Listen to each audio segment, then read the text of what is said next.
السلام علیکم دوستو، کافی عرصے کے بعد ویڈیو بنا رہا ہوں۔ کچھ مصروفیات تھی جس کی وجہ سے میں نہ بنا سکا۔ آج جس موضوع پہ میں بات کرنے والا ہوں، جیسا کہ آپ کو پتہ ہے کہ آج کل کا دور ہر بندہ فرقہ واریت میں پڑا ہوا ہے، اور اسی فرقہ واریت کو ختم کرنے کے لیے یہ ویڈیو میں نے سمجھا کہ بنانا ضروری ہے۔ آپ کو جو بھی اسلامی تعلیمات کو ریڈنگ کرتا ہے وہ یہ چیز ضرور جانتا ہوگا کہ خطبہ حجۃ الوداع کے موقع پر حضور نبی کریم صلی اللہ علیہ وآلہ وسلم نے ارشاد فرمایا تھا کہ میں تم میں دو چیزیں چھوڑ کے جا رہا ہوں۔ ان میں ایک ہے اللہ کی کتاب یعنی قرآن پاک،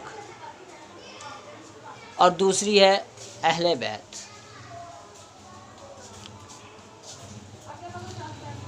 اب جو بندہ اس بات پہ، اس حدیث پہ یقین رکھتا ہے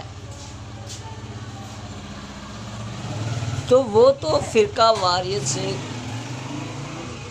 پرے دور ہے، کوسوں دور ہے۔ وہ فرقہ واریت پہ بات کر ہی نہیں سکتا۔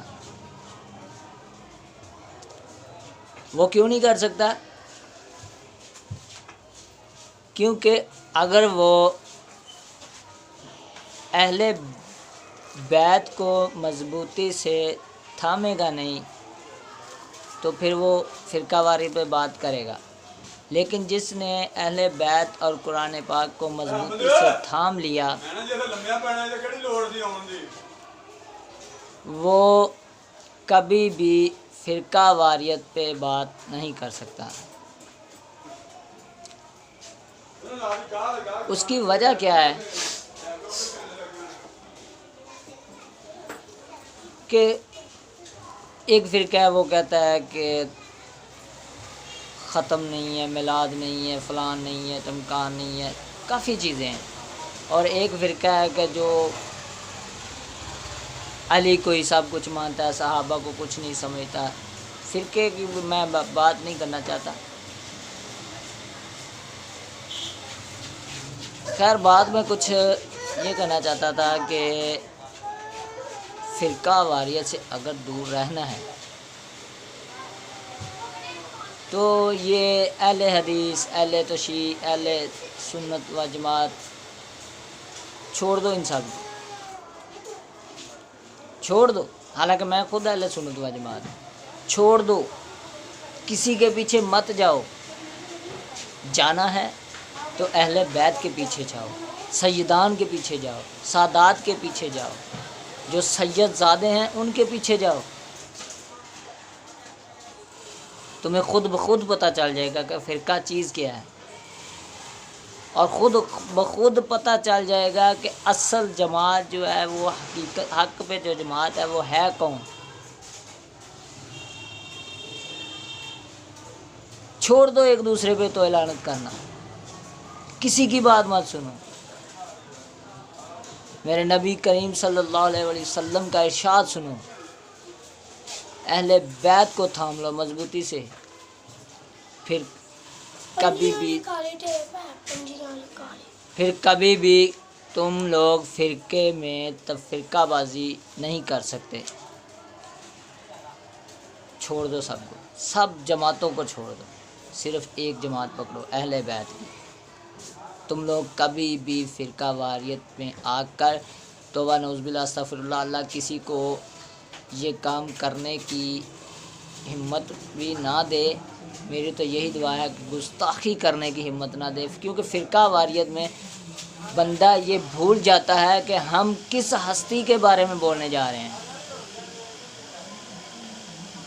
نہ وہ سوچتا ہے صحابہ کرام کا کیا مقام ہے، نہ وہ سوچتا ہے نبی کا کیا مقام ہے، نہ وہ سوچتا ہے اہل بیت کا کیا مقام ہے، نہ وہ سوچتا ہے علی کا کیا مقام ہے، کسی کے بارے میں یہ سوچتے ہی نہیں کہ کیا مقام ہے اس کا۔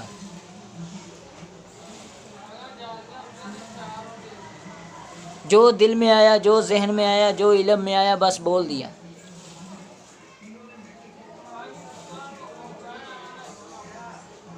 خدا، ایک بات یاد رکھنا، خدا محبت کے بنا کبھی بھی حاصل نہیں کر سکتا کوئی بھی۔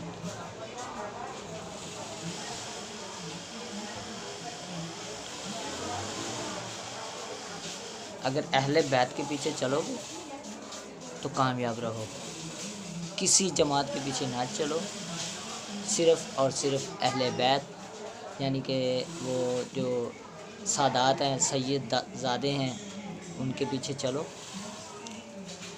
حق تم کو خود ہی مل جائے گا۔ کیوں؟ کیونکہ میرے نبی کا ارشاد ہے کہ میں تم میں دو چیزیں چھوڑ کے جا رہا ہوں، قرآن اور اہل بیت۔